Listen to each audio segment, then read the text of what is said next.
What's good, beautiful people? I'm the Black Thumb, and this is my man's Ayati.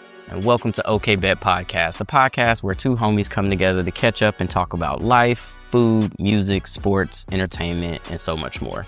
Man, this podcast is for the casual human being, so if it's trending, if it's wild, if it just make you say, okay, bet, we talking about it. I mean, with that said, just jump into it. Let's get it. So today we got a good one cooked up for y'all today, and like always, we're gonna start with our weekly catch up.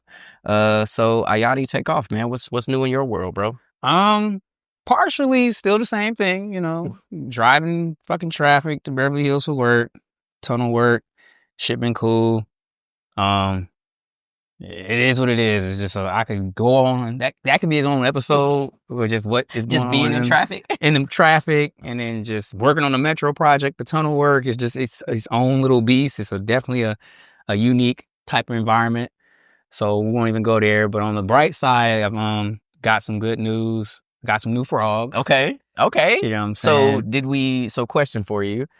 Did we spend money on these frogs, or are these frogs caught in the wild? These are kidnapped frogs. I did kidnap them from a hike. These are wild caught. These are wild caught frogs. I am not buying them frog. They weren't farm raised? I ain't buying no Australian exotic frog like I did last time. Stupid ass frog. Rest in peace, Memphis. But I got 3 new buddies. So we went to that same hike that I told you I caught the very first mercury, yep. Where I caught mercury. Where you caught the first offering, the first sacrifice. My goodness. God damn. The first snack.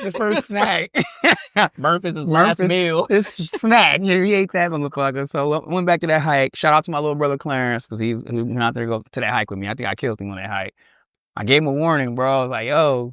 So the day of, he was like, hey, I'm gonna bring your niece with me. I'm gonna bring Allie. I was like, ooh, shit, bro. You wanna just change hikes? Like, I could find something easier, and we could just make this a little family shit. No, bro, we're gonna be cool. I'm like, okay.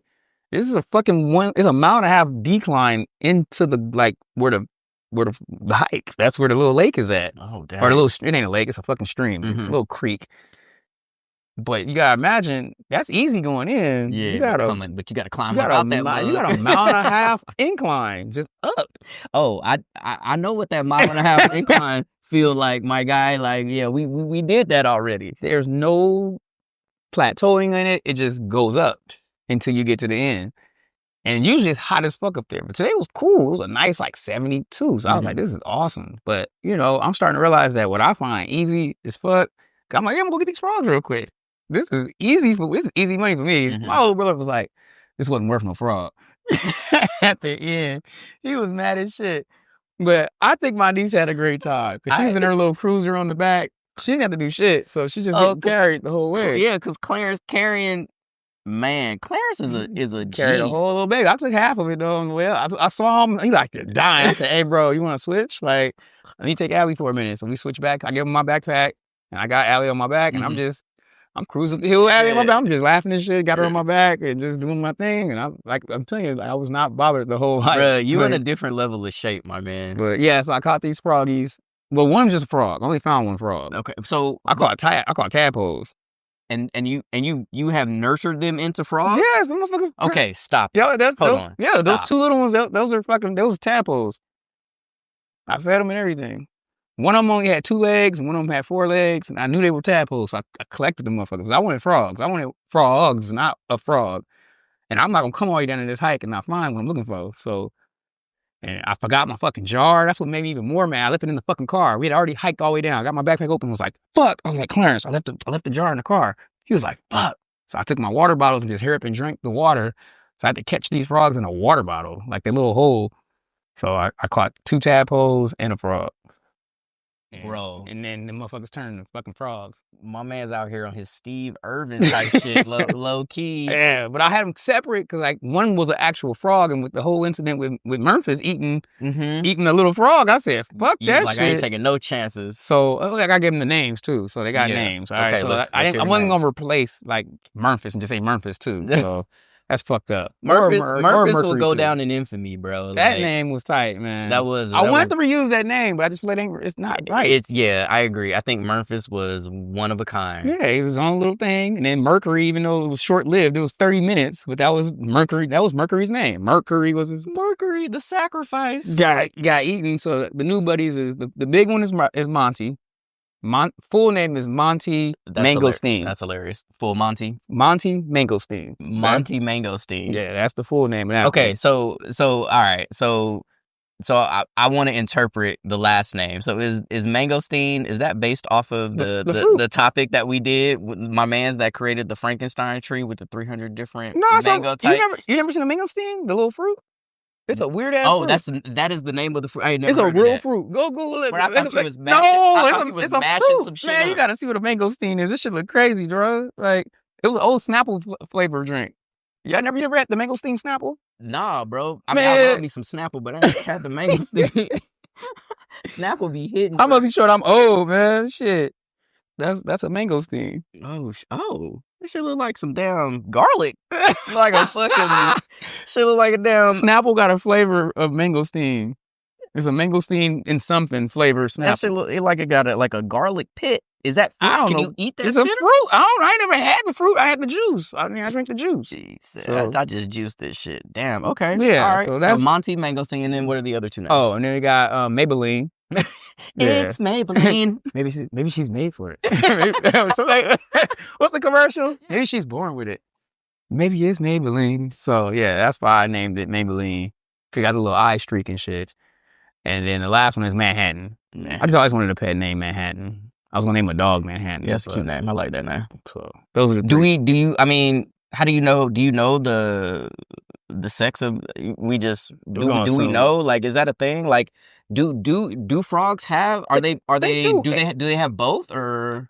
They come male and female, but I swear I read this when I was a kid that they are. That they can do either or. Yes, they can change sexes. So that was some like Jurassic Park shit, right? Because that's where I thought frogs can change sexes if they need to. So in the original Jurassic Park movie, I don't know if this is real or if this that's what I'm saying. They could have just made this shit up. We're taking it from movies. But they said that how they were able to like connect the DNA code of the dinosaurs the DNA that they caught in the mosquitoes that were in the sap or whatever, was they inserted some amphibian code.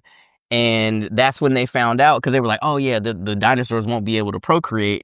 And then my man Jeff Goldblum was like, no, nature finds a way, you know what I'm saying? And the reason they were able to procreate was because of that amphibian DNA, where it will go one way or the other based on the need of the species. Exactly. So that's where I'm thinking. I've always believed it, but like I said, I'm not sure if that was something I heard in the movie or some shit I read. Is it true? So y'all let us know. Like, is that a thing? Or I will let you motherfuckers know, because I got 3 frogs that might just do some shit. I don't know what the fuck they are. They might just reproduce in that bitch. Like, if I get some tadpoles, I'm not gonna fucking sell a whole bunch of tadpoles. I'm gonna take them shits right back where I got them motherfuckers. And release them to the wild. Release them back into the black community where I got them. But if them motherfuckers start reproducing, I can tell you, I don't know what I had. Like, it could have been all boys. It could have been all girls. I don't fucking know. I won't know until they get bigger. Like, this, you can look at like the neck and if they making sounds and shit. But these frogs don't make sounds, which is cool as fuck. Yeah. Because Memphis was making that weird ass chirp and shit. It was a lot of shit going on in that tank, and that shit was weird. You be like, what the fuck? These ones ain't making no noises. Chilling. They active and shit during the day, so I ain't gotta be up at night to watch the damn frogs and shit. We want to stay up all night looking at a goddamn frog. Like, why aren't you up when I'm up? You gotta have a nanny cam on that ass to see what's going on. You turn off the light, you wake up, tank fucked up and shit. Like, what was you doing all day? Like, this one you can see they moving around. They stop moving or they do move. It's a more fun pet to me. Cool. Like, this is a good go-to. It is cheap. Yeah, because it was free. Nature provided it. Yeah. That's what's up. I mean, everybody say, oh, that, you know, the word about hiking, like, leave things and don't touch shit. Fuck. I work in construction. I'm in a 6-mile tunnel under Santa Monica. We didn't already fuck this shit up. What the fuck you mean? Don't touch nothing. It's a whole goddamn downtown over there. Where you think they put all that dirt and all them rocks and all them trees and all that shit? This shit is already fucked up. What my couple frogs I took gonna do to this whole shit? This ain't no butterfly effect. You gotta get this shit up out of here. This ain't no fucking movie. I ain't about to do shit to this environment because I took 3 fucking frogs.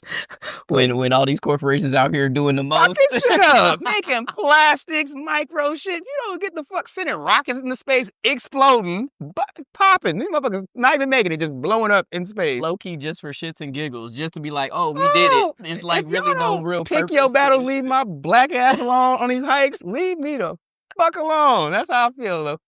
Fuck alone.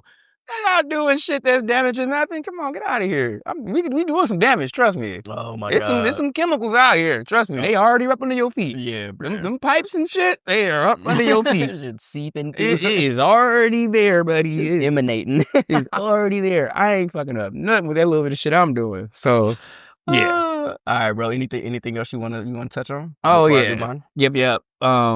This is another random one. So I'm going to be featured in my undergrad UC Irvine magazine. Oh, that's what's up, dude. Yeah, man. Like, bruh. I got selected to be one of their alumni. They're going to highlight for the Sage Scholars program. The Sage Scholars is the program that's going to be highlighted. It's an acronym for Student Achievement Guided Through Experience. So essentially, it was like an internship program where they take at-risk youth that are in college and give them like internship opportunities with a scholarship so they can get like practical experience with like these big companies. Okay. So at the time I was working for Merrill Lynch. You know, before the economic crisis happened, Merrill Lynch was the biggest financial advising firm. Bank of America bought them after the whole shit went left, but I'm a black dude working up in there. So I guess I've had a lot of life experience, I would like to say. I'm not say life is hard. It's just I experienced a lot of shit, and I recently went to a 25-year reunion for my program. I just don't fuck with nothing school related. You know how I feel about school and shit. Yeah.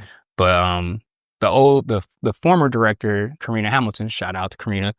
She texted me and was like, "Hey James, are you gonna come to the reunion?" And I was like, "Are you gonna be there?" Because I'm not gonna come. If you ain't going, I'm not going. I don't give a fuck. Like that's how I be getting down with shit. She's like, "No, I'm gonna be there." I was like, "Then I'm gonna be there, Karina."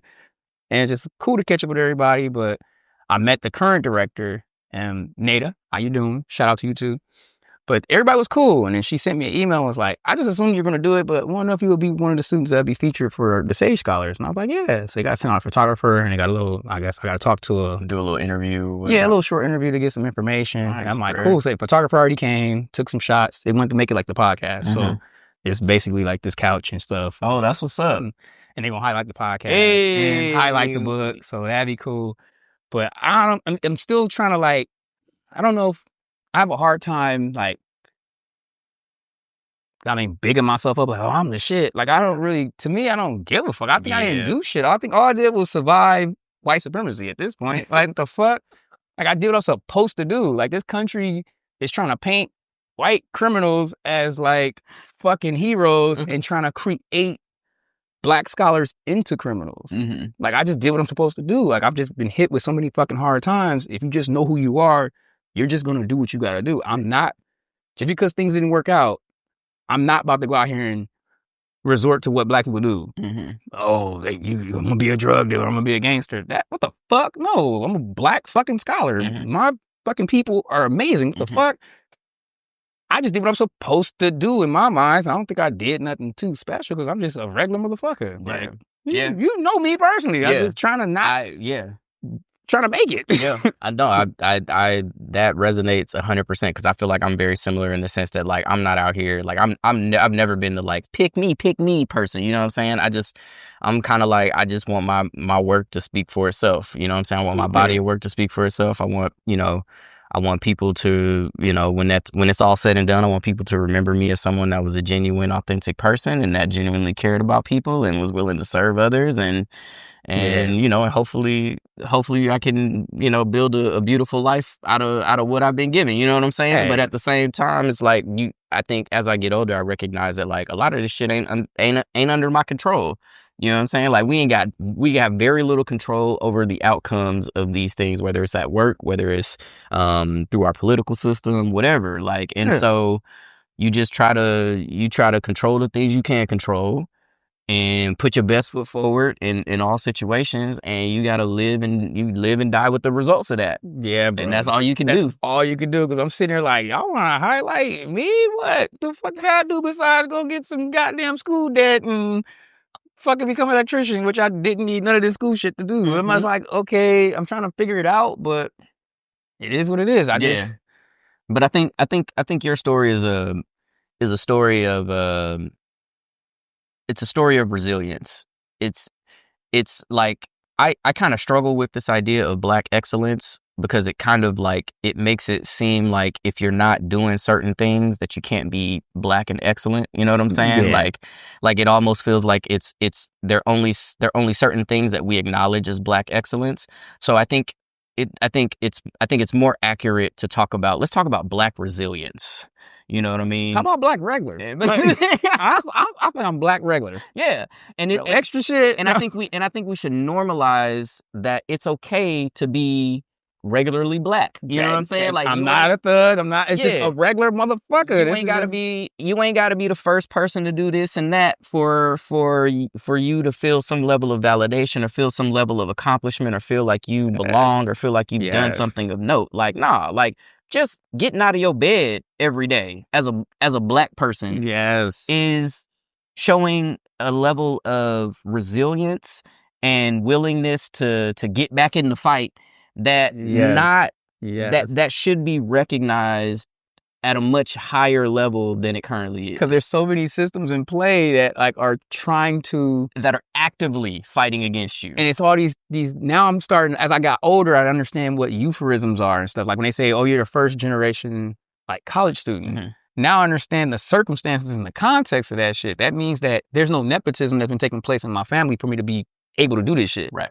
Like that's all it means. You are the trailblazer. I'm the trailblazer. So now that I understand it, it's just motherfuckers out here just hooking each other homies up, and networking is nepotism. You just somebody you want to pick, family member, I'm going to take care of my kid. It's just a bunch of nepotism. So I'm like, oh, so this is why I had to work so hard and be so resilient. It's because I ain't got no motherfucking just laying out the carpet. That's some regular shit to me. Any motherfucker would have to do this shit. Right. What the fuck you mean? It just don't tap out. Right. So how is that supposed to be, to me, in my mind, a big special thing? But I mean, hey, I guess I got to start giving myself more, pats on my back. I guess not everybody can do what I'm doing, but I feel like you would if you knew what I knew. Yeah. And I feel like, and we can kind of move on after this. Like, I feel like sometimes it's not even sometimes. I feel like a lot of times it's hard to see things in yourself because you are like so intricately and intimately involved with everything that's happening with your life that sometimes it takes people who are outside of the picture looking at the picture in a much more like, 30,000 foot view and can really see a lot of things that you don't see, right? Like, and I think that's the importance of having like, a good community around you, whether it's friends, spouse, life partners, like business partners, business associates, those types of things. It's important to have those people around you because a lot of times they see things in you that you could never see in yourself. And that could be the little nudge or the little push that you need to scratch the surface to actually reach your full potential. You know what I'm saying? Yeah. And so I think that's a good segue into my little catch up real quick. So me and wife, we celebrated 6 years of marriage. Hey, congratulations. So yeah, man. We had a great time, and it just so happened that our anniversary was on a Sunday, so we got to kind of like take the whole weekend and just like spend time with each other and just get that quality time. So that was like super dope. We had a couple activities like planned and whatnot, so we did those. But yeah, man, I feel like 6 years in, bro, like it still feels good, like it's been 6 years. It's been 6 years, bro. 2019, August of 2019, bro. Damn. It still feels good, man. And man, by no means has these 6 years been like easy. We've had a lot of shit thrown at us, you know what I'm saying? Individually, collectively. But I just like, man, I just feel so genuinely like blessed that my wife is who my wife is, bro. Like she genuinely allows me to like be myself and to show up authentically. And I hope I do the same for her. And yeah, man, I feel like we really do a good job of, if there is some tension, that tension isn't there for too long because we genuinely want to work together. We genuinely want to be there for each other. And so yeah, man, I can't, like, I ain't even gonna hold you, bro. Like, this is, I feel like before Chelsea and I got together, like, I genuinely was like, oh, I'm gonna be like the single uncle that's just gonna be out here just like doing his own thing. You know what I'm saying? Just like living my life, whatever, Cool rich whatever. aunt, And cool rich aunt. yeah, exactly. And I was just like, man, like, and I was like very much so like reserved to the fact that that would be kind of what my future would hold. And I was cool with that, you know what I'm saying? And then obviously Chelsea steps into the picture, and the rest is history. I mean, we've been together almost 13 years total. Damn. 6 years married. And yeah, man, it's been an amazing journey through the ups and through the downs. And so yeah, man, just excited about what we got cooking up for the future, bro. There should be like an application or like some way you can like petition to get those years added. Like if you already was together and now you've been married, and it like now then you didn't surpass Right. in years of Yeah. marriage, then the together years you can consolidate them. You know what I'm saying? I mean, like, the crazy Like, thing is, like, I mean, I don't what is that called? What's that word for that? When you can like, Oh, common law marriage? no, not common law marriage, like in world, like when you already kind of got the accumulated experience. Oh, and time served? You want to count that towards the shit? That's a prison reference. Yeah, no. It's Not like, that one. it's like you got the qualifications, but it wasn't on the record. But you like, nah, I could prove it, and then y'all just combine it, and now you're like, ooh, I have no idea. fuck. Y'all let us Maybe know. I'm creating a whole new concept. You Like might be. I want to take these 6 years. Maybe it's like years accrued or something. Yeah, I don't know. It wasn't on paper, but shit, you see, it clearly was gonna work. So Right. y'all should be able to say 13 years. 13 years married, even though we officially been married for 6. But shit, we was together for 6, 7 before that, 7 before. Yeah, Shit. bro. Yeah. Let's just go ahead and lump it merge. all Let's lump it together. together. Let's merge this shit. It just sounds better. You know what I'm saying? Eventually, them years gonna be, kind of. It ain't gonna count. Right, yeah. So you might as well count them all. Yeah, exactly. Just say, yeah. I mean, it's 13 years. It's funny because like that hit hard to me. Like, I don't know. I don't know the rules of these things. Yeah, I'm just coming up with shit. Neither do I. Like, I don't know what the math is off the top of my head, but like we're probably closer to being together longer than we haven't been together. You know what I'm saying? Like we're getting closer. We're almost probably at the halfway point. Yeah. Because I think we started dating when I was, 26, and yeah, bro, I'll be 40 next year. So welcome to the 40 club. So yeah, bro. So we in there. But yeah, man, it's so yeah, bro. It's been with all the craziness that 2025 has been. I feel like this year's anniversary was super special to me because it was just an opportunity for us to really reaffirm what we already knew, individually and collectively as partners and as a couple.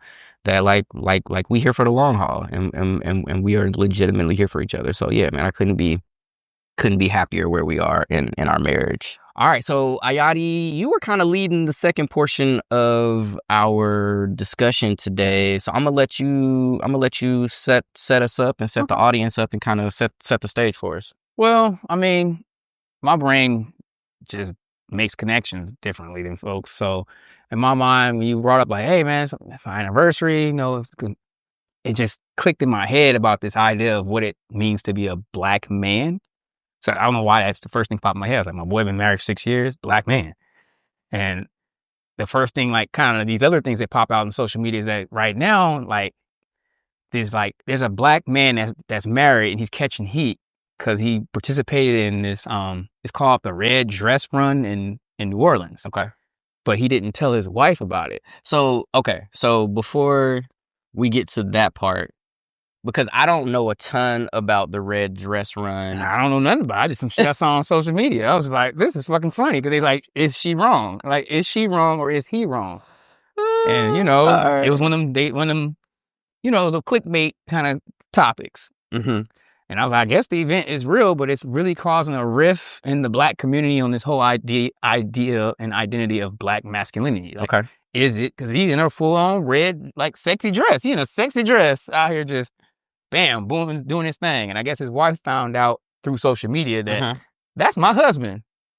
And I'm like, what does that mean for masculinity? And her response was husband? a negative response towards her husband? I don't know. They just saying that she found out through social media. I didn't go into the details to see if she was mad. I don't know if she was supportive. I don't know what the fuck happened. So there was one video that I saw after you sent me a couple of things. And one of the videos showed like a text thread of, and maybe this is the guy you were talking about, maybe it's somebody different, but it was a black man who was texting with his wife or whoever is wifey in his phone. It could be a girlfriend, it could be, you know, whatever. Fiance, could be a wife. We don't, I don't know. I didn't dig deep enough. You know what I'm saying? Like wasn't that deep for me. You feel me? I feel you. It's like, look, how about the, you know, we didn't do no real journalism. Yeah. We're not journalists. We're not journalists. Yeah, we don't. We just a couple of, just so y'all know, we just a couple of regular black dudes out here. Just full on investigative skills. It's just like skim some shit casually. Yeah. And that might be interesting. Yeah, it could be wrong as shit. Let's have a chat about it. Yeah.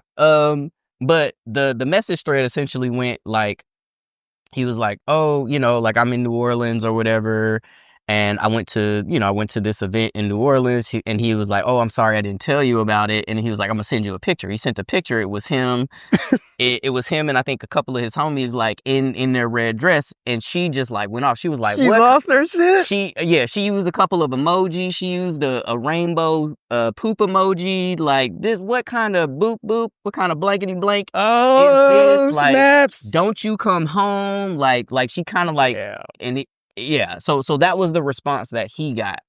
So with that being said, I did just quickly put things in perspective now. I did just quickly look up what I casually was like, what the fuck is this? You know?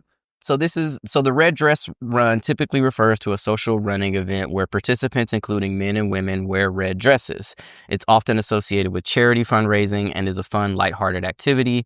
The most well-known example is the annual Red Dress Run in New Orleans, organized by the New Orleans Hash House Harriers. It doesn't say what charities are included, but like at the end of the day, like it's for a good cause. So what were your initial thoughts on the reaction that I just gave you and how it relates to this idea of black masculinity and black sexuality? It's like, once again, I feel like I'm in a very unique position. So like, I'm very comfortable in my like identity as a man. There's no clear way to define it because I feel like I've always been kind of weird. I just always done my own shit, from being a black skater back in the fucking early 90s.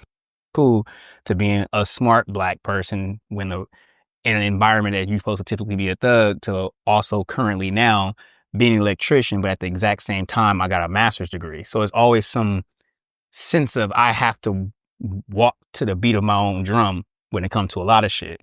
With that said, I'm never really questioning my masculinity because of the type of work I do. I'm a fucking electrician. I wish you would tell me I'm not a man. Like, the fuck? I work on construction. Like, it's just some weird shit. Like, I know it's not, it's man work. But when I just say, hey, what do you do for a living? I'm an electrician. I ain't got to say nothing else, like usually. So that's, for me, it is what it is. Right. But with that said, I'm very comfortable in my skin that I have a lot of friends that are part of I'm not even trying to say it, the alphabet community. I'm going to fuck that shit up trying to say the damn acronym. All of them. Yeah. LGBTQ, and I think there's some other, it has evolved over the years. Them my folks. They know what the fuck is up. So, like, I got friends that I can say, like, we are cool as fuck and we run. Yeah. And I think that the reason why we move so cool is because I have a level of comfortability around them that they just like, what the fuck? You don't have insecurities being with anyone, really, because you are who you are. I'm just who I am. And it's not like one of those situations where if I'm hanging out with you, I'm afraid that if I get too drunk, you're going to try to take my booty or some shit. What the fuck? I'm not worried about no shit like that. And I think that also make them comfortable with me because they just like, he ain't perpetrating. Like, he ain't on the DL and just trying to get close to me because he actually is part of this community and in denial. No, he just a comfortable black man who sees another person and you cool as shit. Now, if you an asshole, I'm gonna tell your ass you an asshole. I don't give a fuck what your sexual orientation is. You are annoying as fuck. But if you cool and we got the same interests, whether it's roller skating, whether it's plants, whether it's construction, it don't fucking matter to me. Yeah. So when it comes to this identity of masculinity, I think it's so fucking fluid. And it's like, I think it still takes the one-on-one relationship. So in my mind, I'm like, does the wife is she not sure? Like, You should have known who you married. You should have known this motherfucker might do some shit like this. Where you can already understand whether he's gay or not, whether he did this. So in my mind, do you not know? Because if you know him enough and he did that shit, you can jokingly about it. Like, my dude ain't gay. I don't really give a fuck. But now it makes me wonder, she's questioning it because of what he did. Like, she don't know what masculinity is for her person that she's related to. And that's why I brought up like my background, because most people know me personally, that no matter what environment they find me in, they know I'm a guy. I'm a straight heterosexual guy, no matter what I do or what environment you find me in. And that's where I'm just like, it's a spectrum and it's dynamic. Because honestly, I don't think it's about what you do. Because I feel like there's some people out here, they gay. And they not. Like, I just feel like they putting on the front because they putting on all the masculine things, but I'm like, they might just be gay. So how can you use this as a range or like a measuring tool to say, oh, because this dude put on a red dress, he gay.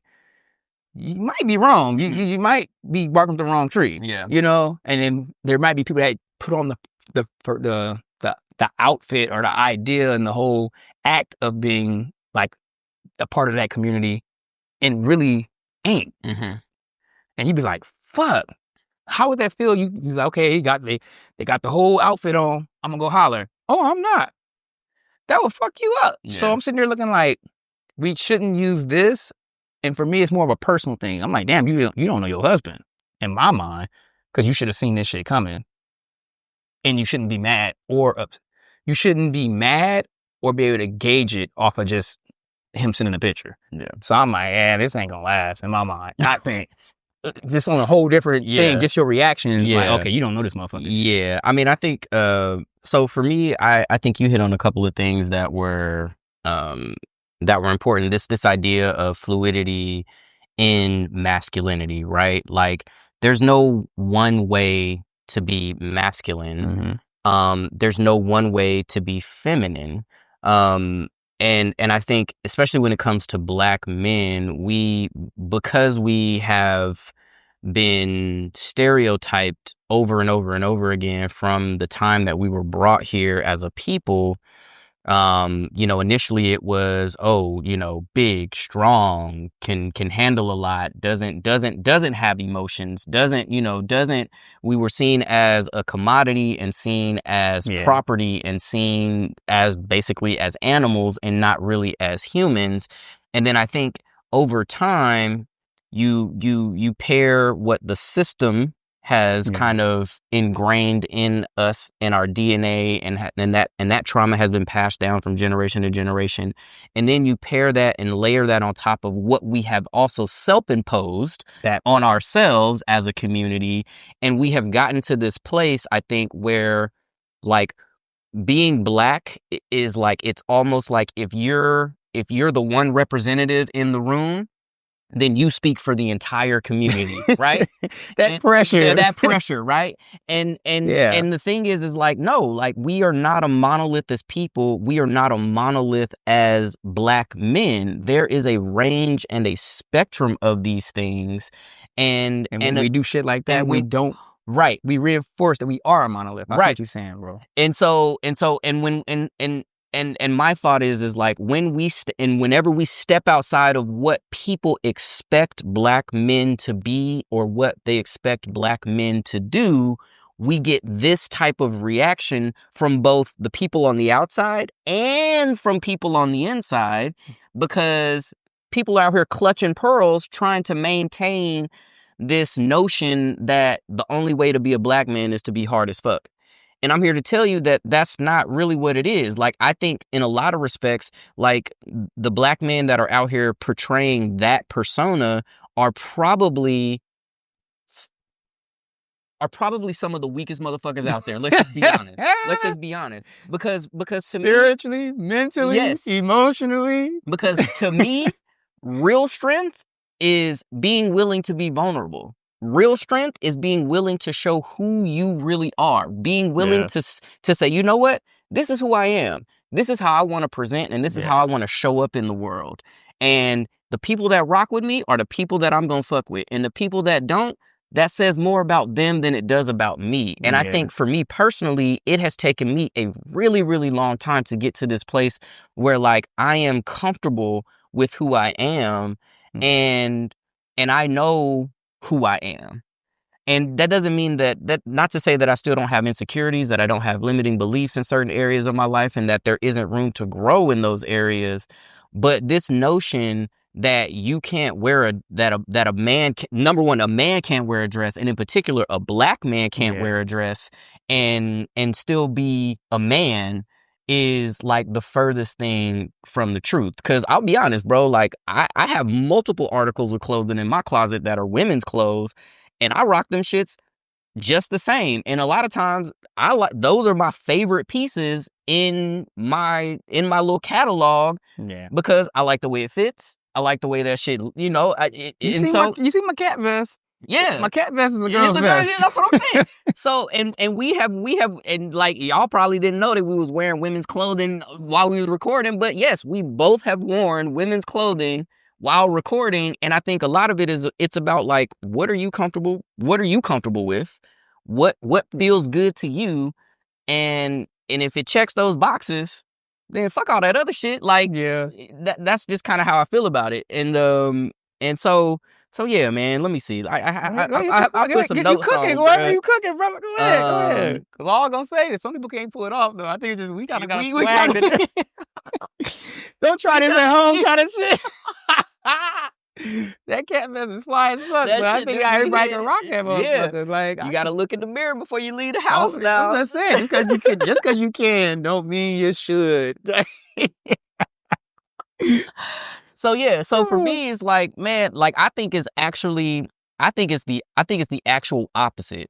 I think what shows more masculinity is the fact that I'll get in a red gala dress or a red sundress and be out in public and put that out in the air and put that out in you know, on social media, and I'm still comfortable and I'm confident in who I am. I think that says more about masculinity than the person or persons saying, "Oh, bro, like you must be you're a little suspect or whatever because you put this dress on." It's like, nah, actually, this motherfucker's out here showing a level of confidence that not many of us have. And to do that at that level, with that level of exposure, I think says, I respect the hell out of that. You know what I mean? Now I gotta play devil's advocate. I gotta put this out here. Go for it. I ain't got the confidence to do it. I don't know that I do either. I wouldn't do it, but I'm not gonna be mad at you if you did do it. That's why I said I give an example, like with ASAP Rocky lately, you motherfucking red with the ruby reds, with the motherfucking No Place Like Homes. You know what I'm saying? I'm like, yeah, look, bruh.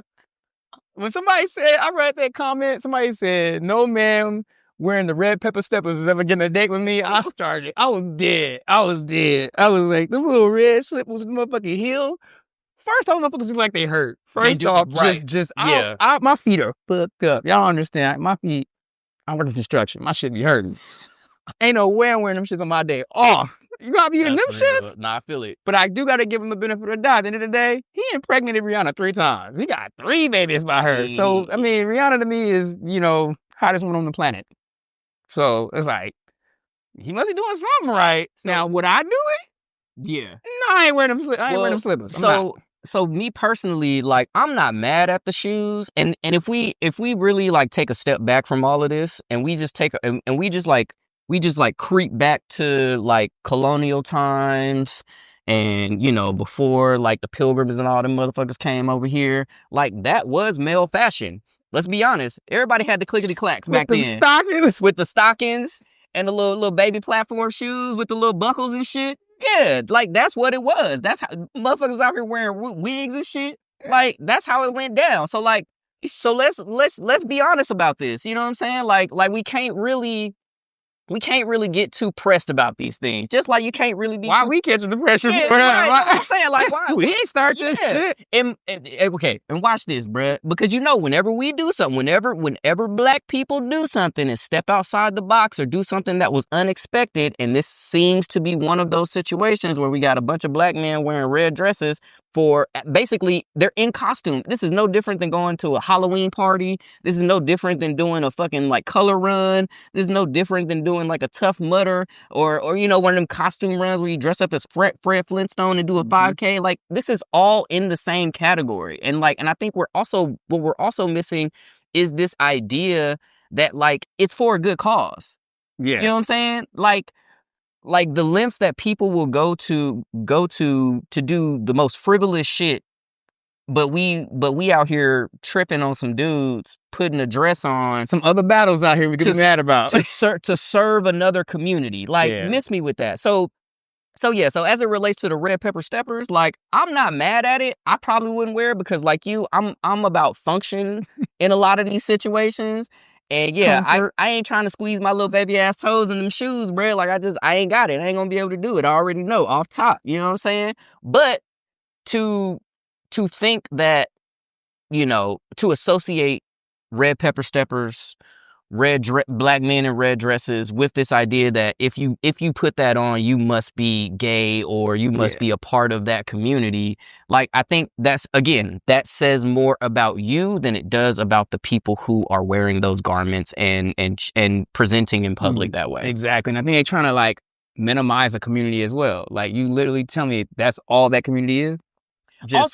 Also, they are a lot more dynamic than that. There's a lot of more little nuances about this community than just wearing a dress or wearing women clothes. It's very nuanced and super nuanced. You must don't know how they move. Right. So you showing your ignorance, and that's how your ass might end up in a situation where you're like, oh my God, what happened? Because your ass was fucking ignorant and wasn't picking up on the subtle cues, on the little things that would have just told you, oh, you're actually in this area or in this community or in this zone now.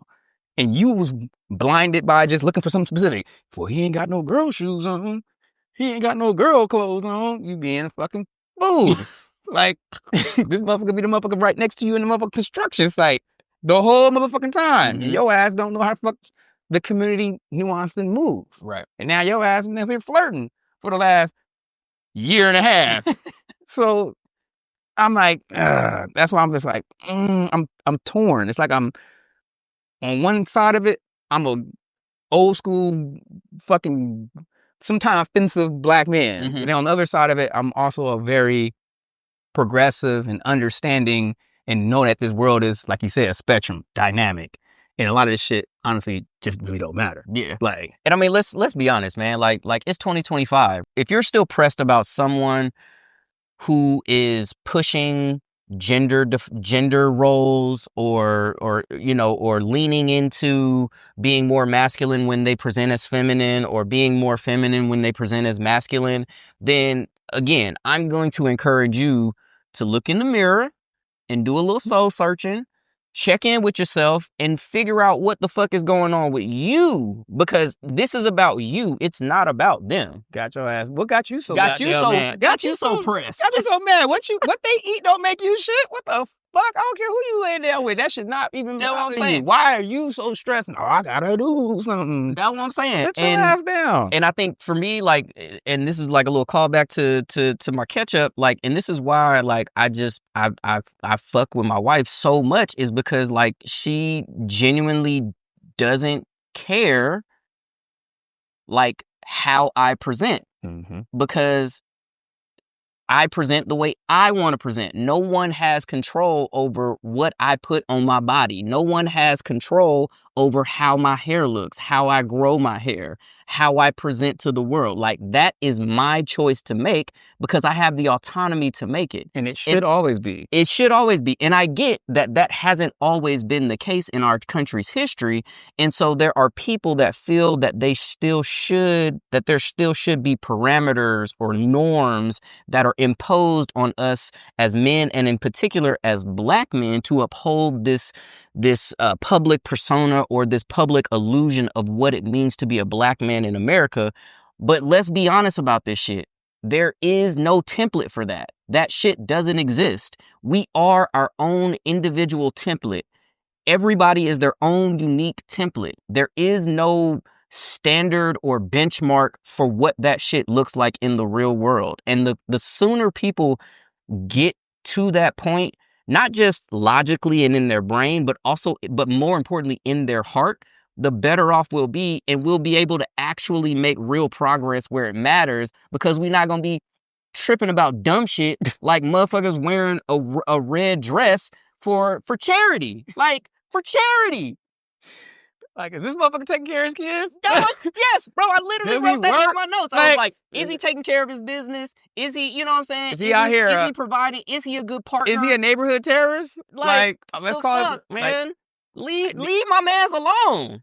Like, I'm telling you, people out here literally being villains in broad daylight, and y'all won't say a quip about this shit. But a motherfucker wear a red dress and it's the end of the motherfucking world. I'm just like, call these motherfuckers out. Yeah. They doing shit every fucking day. Every day, bro. Fucking took over the DC police last week. I said, how you take over the police? Like, what the fuck is going on? Every day I am getting stressed out with this motherfucker. And I'm getting notices from student aid and shit. Telling us, your loans about to kick back in. What the fuck you mean my loans about to kick in? We got a fucked up ass economy. Ain't no goddamn jobs out here. Inflation all high and shit. And shit tanking. You talking some, well, you need to pay your bills. No, motherfucker, you fix some shit first, and then we might actually come together and we can make an agreement and pay some shit. But you talking some pay some shit, and this shit looking like this raggedy ass shit. You ain't lying. You want me to pay for this raggedy ass shit? I don't want to pay for this raggedy shit. You out here kidnapping babies and shit and workers. You go to a construction site taking my coworkers. I want to pay for more work. What the fuck? I'm not paying that shit for you to go do that shit. That's what you gonna do with my tax money. Get the fuck out of here, bro. I'm like, that's what we need to be screaming about. Yeah. Don't be screaming about this shit. Yeah, no, I feel scream about this. I feel it. This shit is this is easy work. Yeah. Like, let this shit be. Just let people live their life. Let people live, man. You know what I'm saying? Like, this is the crazy thing, bro. Like, we pride ourselves in America on being the land of the free and the home of the brave and all that bullshit.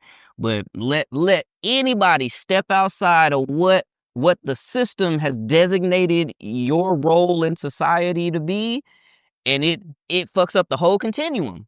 Everybody just be so out of whack. They start glitching and shit. I'm just like, damn, what the fuck? Like, bruh. And so we just got to do better. So any final words on this, bruh, before we shut it down? Man, shit, I don't even know, bro. Got myself worked up for I know, a second. man. I had to calm myself back down. I know, bro. Breathe and shit. Yeah, man, I don't know. I think I hit everything. Yeah, I mean, I think genuinely, bro, like, we beat this shit into the ground. We did, and I think we just need to be better. I think it gets back. I feel like a common theme in a lot of our episodes is like, we just got to get back to being empathic humans, man, and just like genuinely trying to see things from other people's perspective, and not just saying like, oh, if they don't believe what I believe, if they don't see it how I see it, then it's wrong. I mean, I get that Kendrick was ready to cut his granny off because of that, but like. But in real practice, though, you know what I'm saying? Like, like we genuinely have to do a better job as a society, as a country, of trying to see it from the other person's point of view. And we still may not agree at the end of it, but at least we have a better understanding of where they're coming from. And then we can properly categorize it in our minds and in our hearts of like, oh, okay, you actually are a white supremacist, like, borderline terrorist. I'm gonna leave you the fuck alone. You know what I'm saying? Versus like, oh, you have just been fed a bunch of bullshit your whole life, and you just haven't really reconciled the fact that you aren't thinking for yourself. Yes. You know what I'm saying? And so, and everything in between. And so yeah, man. So that's my final message, and that's all I got for today too, bro. Yeah, that's all I got, bro. I think we goody. Yeah. I want to avoid a moment of getting my heart rate up and start screaming about some shit again. I don't want to do that. Shit, get my ass all worked up. I got shit to do later on. So I got my work clothes on. I'm shit. about to go put that work. I gotta go do some electrical shit after this. So I got my Hawaiian shirt on. That shit so I like this shit, bro. I like that color too, bro. Yeah. So whenever I gotta work on like a weekend, we put on Hawaiian shirts. So I guess I'll end on this note because I don't know if people know this. So in construction on Fridays, we usually wear a Hawaiian shirt. And the legend is that I heard a couple origin stories. One is saying that the iron workers started wearing Hawaiian shirts because as an iron worker, when the job is done, you get laid off. So they'll wear their Hawaiian shirts just in case they get an early vacation. You get your 2 checks, you about to go vacation. So you wear a vacation shirt. Another story is that I heard that the electricians in Hawaii was trying to raise money for the union, or maybe a brother had died or something. So they started selling Hawaiian union shirts. So it kind of spread across the whole union, and everybody started wearing Hawaiian shirts. I've been rocking them like crazy because of my last little situation. You know, I keep finding myself not working, or they don't have no work here, and I bust my ass. So now I'm always on a Hawaiian shirt because at any moment, I don't know if I'm going to be on vacation. So I'm saying, fuck it. I'm just rocking these shit. So whenever you see me in a Hawaiian shirt, I'm usually doing some electrical work. Yeah. Or of some sort. Not always. So some Hawaiian shirts I do just like to wear, just on GP. Mm-hmm. But if you see me in a button-up, usually, and it's floral theme, and I got like some thick-ass pants on like these right here. You about to put that work in. I'm about to go do some shit. Yeah. So yeah, man. And so with that, that's our episode for today, folks. We hope y'all enjoyed it. Y'all go out and like, subscribe, share, comment, do all the things. Holler at us. Let us know what you think. And yeah, we'll catch y'all on the next one. And Ayati, stay casual.